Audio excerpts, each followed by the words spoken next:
MSG itu singkatan dari mono sodium glutamat. Boleh apa enggak, Doksan? Boleh. Harus dapat klarifikasi dulu kayaknya.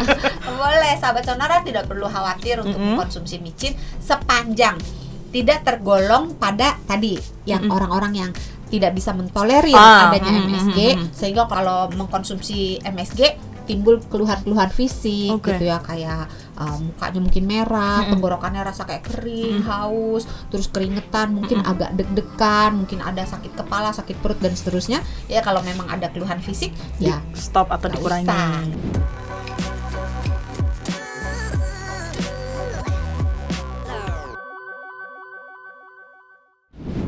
Hai sahabat Sonora, balik lagi di Kamus Sehat. Kita akan membahas seputar informasi kesehatan yang mana bersama dengan Sesa dan juga yang sudah hadir di sini Dr. Santi dari Medical Center Kompas Gramedia. Dok San, apa kabarnya?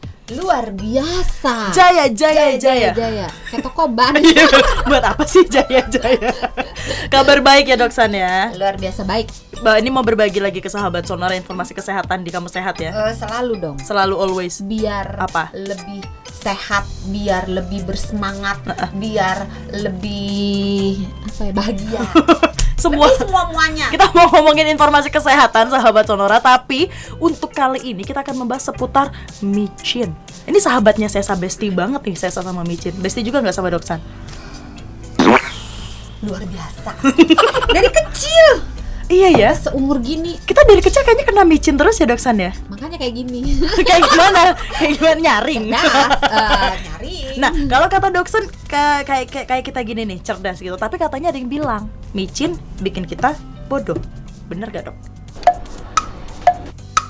Enggak. Mikirnya panjang. Gak ada kita penganut micin ya. Jadi bener gak nih? Enggak bener. Oh, gak bener. Micin itu tidak membuat seseorang bodoh. Micin itu boleh dimakan karena micin itu merupakan bahan makanan yang diakui aman sepanjang nggak banyak-banyak. Harus balance jumlahnya yang harus diperhatikan, tapi tidak menyebabkan bodoh, tapi mungkin menyebabkan penyakit. Oh, berarti ada kandungan berbahaya di dalamnya, Dok? Sebenarnya bukan berbahaya sih, lebih ke nggak jodoh aja. Susah. Nggak dapat restu nih kayaknya nih. Jadi kayak misalnya gini, kita makan ikan gitu, ada aja orang yang nggak tahan ikan terus gatel-gatel. Oh gitu. iya, tapi kan gitu bukan ya. Ikannya ada racun atau ikannya yang bersalah kan, atau orang yang bersalah, nggak jodoh aja gitu. Sama juga dengan micin. Ada beberapa kelompok orang yang kalau makan micin itu timbul gejala-gejala yang nggak enak. Tapi tidak berarti semua orang akan seperti itu.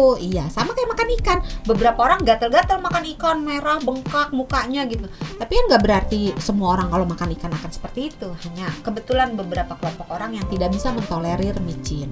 Tapi micin ini kandungannya apa aja sih, Dok? Maksudnya pasti kan karena dia istilahnya micin itu jadi kayak simple, ringkas, masukin dikit udah jadi ada rasa. Berarti kan ada yang sisi negatif, ada sisi positifnya juga. Negatif kan berarti ada bahan-bahan yang nampaknya tidak baik untuk kesehatan juga gitu gak sih, Dok? Di micin ada gak sih? Sebenarnya yang harus diwaspadai itu kandungan natriumnya, kandungan sodiumnya. By the way, kandungan natrium dan sodium itu sama. Kayak Doksan dan Sandok. Itu merujuk pada satu unsur zat kimia yang sama gitu. Natrium, sodium sama aja. Nah, pada panduan makan dari Kemenkes itu dibatasi jumlah asupan natrium sebaiknya tidak lebih dari 2000. Nah, natrium ada di dalam berbagai macam makanan, berbagai macam tambahan makanan. Yang paling jelas itu garam. Garam dapur itu natrium klorida, NaCl. Tumben inget. Tepuk tangan buat kimianya Sesa. Jadi kalau micin itu sering disingkat nama kimianya jadi MSG. MSG itu apa? Wah, bener. Mama suka gorengan. Enggak. MSG itu singkatan dari mono sodium glutamat. Mono MSG. Sodium glutamat. Nah, MSG ini kalau ditarik sama persis dengan micin, itu cuma nama lain aja, alias aja. Nah, ditarik lagi kalau bukan MSG, mononatrium glutamat sama juga merujuk pada si micin ini. Unsur yang sama tadi. Unsur yang sama. Micin itu apa sih? Yang kalau kita ke dapur itu ada yang kayak kristal ya. Putih keperakan apa ya? Kayak kempling-kempling lah pokoknya ya. Putih-putih kristal itu. Nah, itulah yang namanya micin alias MSG alias monosodium glutamat alias mononatrium glutamat. Itu merujuk pada satu istilah yang sama. Nah, kalau yang bumbu penyedap rasa yang belakangnya pakai koko ronotomo. Bla bla bla bla bla. Enggak bla bla bla ko. Nah, ya udah itulah yang penyedap rasa lah ya. Itu isinya sebagian besar MSG plus rempah-rempah lainnya. Nah, tergantung merek. Ada yang pakai kunyit, bawang putih, bawang merah, lada, beberapa pakai pala, ada yang pakai apa namanya? Ketumbar. Mau bilang ketumbar loh, sahabat Bukan sonora. kemiri, ketumbar. Tapi gitu. Entah kalau ada yang kemiri, dibaca aja di kalau kita beli di baliknya itu penyedap ya. Itu dibalik kan ada isinya apa, komposisinya, dibaca aja. Kalau ada tulisannya monosodium glutamat atau mononatrium glutamat, berarti produk itu dicampur dengan micin. Itu yang bikin enak.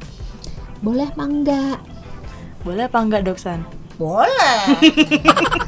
Harus dapat klarifikasi dulu kayaknya. Boleh, sahabat sonora tidak perlu khawatir untuk mengkonsumsi micin sepanjang tidak tergolong pada tadi yang orang-orang yang tidak bisa mentolerir adanya MSG, sehingga kalau mengkonsumsi MSG timbul keluhan-keluhan fisik gitu ya, kayak mukanya mungkin merah, tenggorokannya rasa kayak kering, haus, terus keringetan, mungkin agak deg-degan, mungkin ada sakit kepala, sakit perut dan seterusnya. Ya kalau memang ada keluhan fisik ya stop atau dikurangi. Gampang karena pilihan bumbu banyak, nggak perlu harus mengandalkan micin, bisa misalnya pakai penyedap-penyedap yang lain. Karena micin sendiri, MSG sendiri itu secara alami ada di banyak. Sebenarnya bisa ketemu alami gitu ya. Iya, ada di tomat, ada di jamur, ada di daging-dagingan, daging ayam, daging sapi itu. Jadi kalau nggak mau pakai MSG, pakai diganti yang lain boleh. Sama aja. Cuman kan biasanya mau lebih satu ringkes. Alami, satu buatan manusia. Jadi deh gitu. Tapi berarti emang benar ya, Doksan, katanya kalau mengonsumsi micin bisa bikin pusing ataupun juga ada kesemutan atau bahkan ada penyakit yang berhubungan dengan syaraf gitu tadi, Doksan. Iya. Kalau kebanyakan untuk orang-orang yang tidak bisa mentolerir si micin itu. Dan kalau kebanyakan ada pengaruhnya juga nggak, Doksan? Kalau dia, karena ada dua kategori. Ada yang betul-betul nggak bisa, jadi mau dikasih sedikit, mau dikasih banyak, dia tetap nggak bisa tolerir si MSG. Ada yang kalau dikasih dikit, dia nggak timbul keluhan. Tapi begitu dikasih banyak, timbullah keluhan-keluhan.